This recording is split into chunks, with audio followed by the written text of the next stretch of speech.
নমস্কার। ঠাকুরকে প্রণাম জানিয়ে বেদবাণী প্রথম খণ্ডের ৩৮৭ নম্বর চিঠিটা পড়ার চেষ্টা করছি। ঠাকুর আশ্রিতজনকে চিঠির উত্তরে লিখেছেন, জগতে ভগবৎ বিভূতি দ্বারা অস্থায়ী অনিত্য বস্তুতে প্রভাবিত হইয়া জীবদ্দশায় ভোগ করে। কোনো মতেই নিষ্কৃতি পায় না বলিয়াই ভগবৎ শক্তিতে অধিকারী প্রাজ্ঞগণ নির্মল ভগবৎ প্রতিষ্ঠার দ্বারা নিত্য সেবা করে, নিমগ্ন থাকে, বিভূতির প্রতি লক্ষ্য রাখে না। বড় বাক্যটা বড়, আমি আরেকবার বলি আর ভেঙে ভেঙে একটু বোঝার চেষ্টা করি। তার কথা বোঝা কারোর পক্ষে সম্ভব নয়।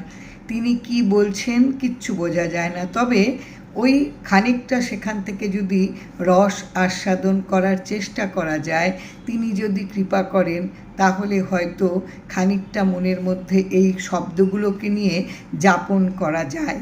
তিনি যদি কৃপা করেন, তাহলে ঠাকুর চিঠির উত্তরে কি লিখেছেন, জগতে ভগবৎ বিভূতি দ্বারা অস্থায়ী অনিত্য বস্তুতে প্রভাবিত বলে থার্ড ব্র্যাকেট দিয়ে জিজ্ঞাসা চিহ্ন।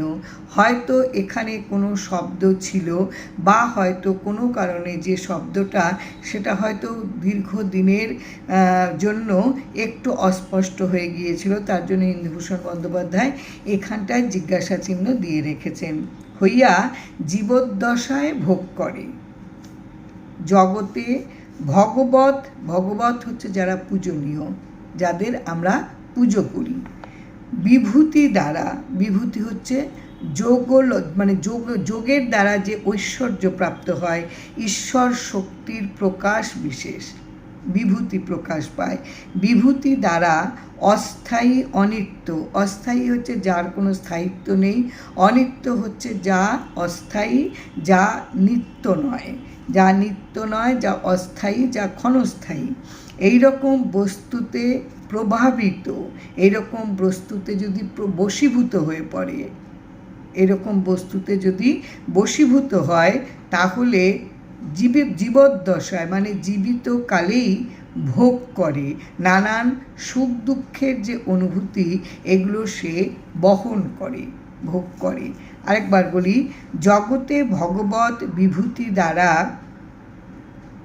অস্থায়ী অনিত্য বস্তুতে প্রভাবিত হইয়া জীবদ্দশায় ভোগ করে।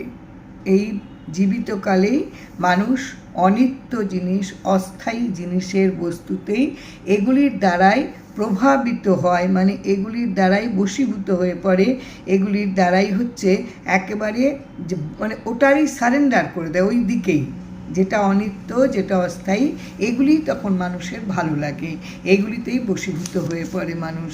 আর এই বেঁচে থাকা অবস্থাতেই নানান রকম যে অনুভূতিগুলো সুখ দুঃখের, এগুলোকে ভোগ করে। কোনো মতেই নিষ্কৃতি পায় না বলিয়াই ভগবতের এইখান থেকে তারা কোনোভাবেই নিষ্কৃতি পায় না, রেহাই পায় না। সেই কারণে ভগবৎ শক্তিতে অধিকারী যে প্রাজ্ঞগণ, যে জ্ঞানী মানুষ, জ্ঞানী ব্যক্তিগণ, তারা নির্মল ভগবৎ প্রতিষ্ঠার দ্বারা নিত্য সেবা করে।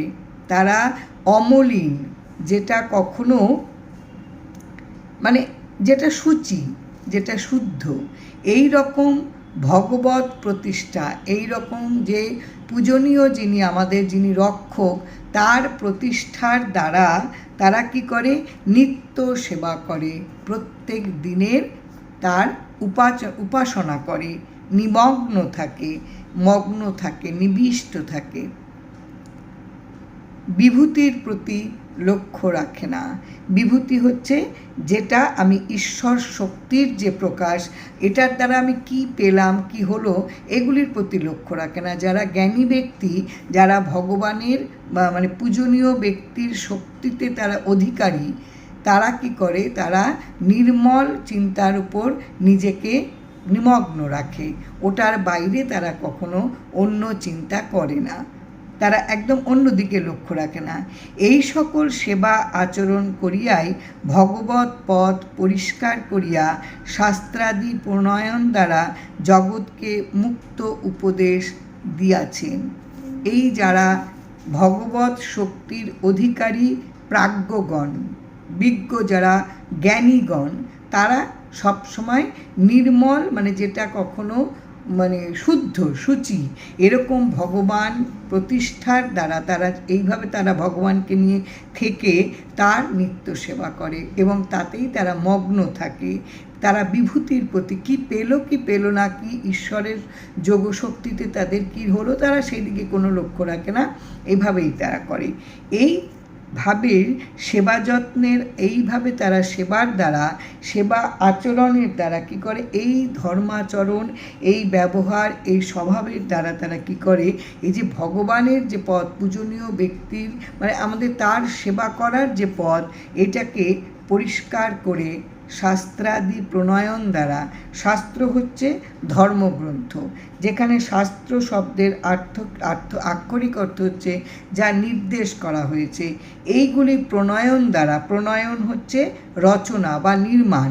এই জ্ঞানী ব্যক্তিগণ কি করে, তারা হচ্ছে সেবা, এইভাবে ভগবানের সেবা আচরণ করে তারা কি করে, ভগবত পথ পরিষ্কার করে, এই পথটাকে পরিষ্কার করে তারা নানান শাস্ত্রাদি তারা রচনা করে।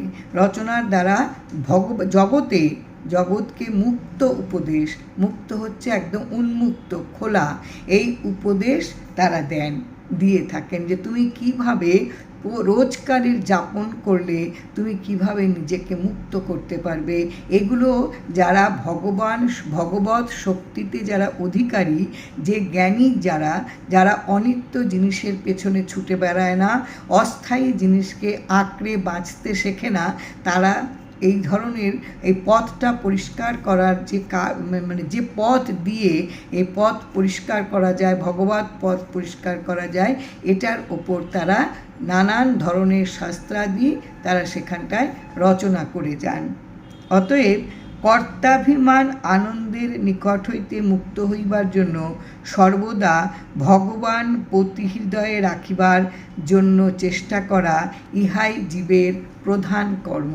আমি আরেকবার বলি, তাই কর্তাভিমান, আমার ভেতরে যে কর্তা সাজার যে অহংকার এবং তাতে যে আমি আনন্দ পাই, এই আনন্দের, এই যে একটা অনিত্য আনন্দ, এই আছে এই নেই, এই অনিত্য আনন্দের থেকে নিষ্কৃতি, মুক্ত হইবার জন্য, এখান থেকে নিষ্কৃতি হইবার জন্য সব সময় ভগবান পতি হচ্ছে তোমার যিনি আরাধ্য দেবতা, তার হৃদয়ে তাকে তুমি সবসময় তাকেই তোমার হৃদয়ে রাখার চেষ্টা করো। অনিত্য জিনিসের পেছনে তুমি ছুটে যেও না, অস্থায়ী জিনিসের প্রতি তোমার আসক্তি রেখো না। এটাই হচ্ছে প্রত্যেকটা জীবের আসল কাজ, প্রধান কর্ম হচ্ছে আসল কাজ। আমি আরেকবার পড়ি, এটা কি অপূর্ব। আমরা যদি প্রত্যেকটা শব্দকে যদি একটু বোঝার চেষ্টা করি, একটু যদি নিজের মনের মধ্যে তাকে রাখার চেষ্টা করি, আমরা নিজেরাই কিন্তু দিনে দিনে একটু করে শোধিত হব এবং আস্তে আস্তে আমরা মুক্ত হতে পারবো। ঠাকুর কি অপূর্ব চিঠি আশ্রিত জনেদেরকে লিখেছেন। যদি আমরা একটু তার থেকে একটু যদি নিতে পারি, একটু যদি বুঝতে পারি, আমাদের অনেকটা মুক্তি আসবে, কিন্তু আমরা অনেকটা রেহাই পাবো। ঠাকুর এখানে লিখেছেন, জগতে ভগবৎ বিভূতি দ্বারা অস্থায়ী অনিত্য বস্তুতে প্রভাবিত হইয়া জীবদ্দশায় ভোগ করে। এই বেঁচে থাকা অবস্থাতেই আমরা এই অনিত্য অস্থায়ী বস্তুতেই আমরা সবসময় আকর্ষিত হই, এদের দ্বারাই আমরা প্রভাবিত করি নিজেদেরকে। ফলে আমরা নানান রকমের কষ্ট ভোগ করি, দুঃখ ভোগ করি, সুখ এবং দুঃখ সবই ভোগ করি। কোনো মতেই নিষ্কৃতি পায় না বলিয়াই আমরা কোনোভাবেই এখান থেকে নিজেদেরকে উদ্ধার করতে পারি না, এখান থেকে রেহাই পাই না। আমরা সব সময় জড়িয়ে থাকি, আমরা নিজেদেরকে একেবারে আচ্ছাদিত করে ফেলি। ফলে এটা করতে পারি না বলেই ভগবত শক্তিতে অধিকার, মানে এই কাজটা আমাদের দ্বারা হয় না। কিন্তু যাদের ভগবত শক্তির যারা অধিকারী, যে জ্ঞানীজন, তারা কি করে, তারা সবসময় যেটা নির্মল, একেবারে পরিচ্ছন্ন, শুচি, শুদ্ধ ভগবত প্রতিষ্ঠার দ্বারা একেবারে মনের মধ্যে ভগবানকে প্রতিষ্ঠিত করে তার নিত্য সেবা করে এবং সেটাতেই তারা মগ্ন হয়ে থাকে। তারা বিভূতির প্রতি লক্ষ্য রাখে না। ওই ঐশ্বরিক ঈশ্বরের শক্তির দ্বারা তারা যে জিনিসটা পাবে, তার যে প্রকাশটা পাবে, এটা তারা দেখে না। তারা সবসময় নিমগ্ন থাকে, তারা সবসময় একেবারে তার প্রতি মনোনিবেশ থাকে তাদের ভগবানের পদে, ওই দিকেই তাদের মন থাকে। এই সকল সেবা আচরণ করিয়া ভগবত পথ পরিষ্কার করি। এইভাবে এই যে নিত্য সেবা তারা করছে, এইভাবে সেবার মধ্য দিয়ে কি হয়, সেবার মধ্য দিয়ে তারা ভগবত পথটাকে পরিষ্কার করে। পরিষ্কার করে এই কীভাবে আমরা নিজেদেরকে মুক্ত করতে পারবো, সেটা শেখানোর জন্য নানান রকমের শাস্ত্র তারা রচনা করে রেখে যান। এই জ্ঞানী ব্যক্তিরা জগৎকে মুক্ত উপদেশ দিয়ে যান। এই শাস্ত্রের মধ্যে নানান সেখানে রচনা করেন তারা।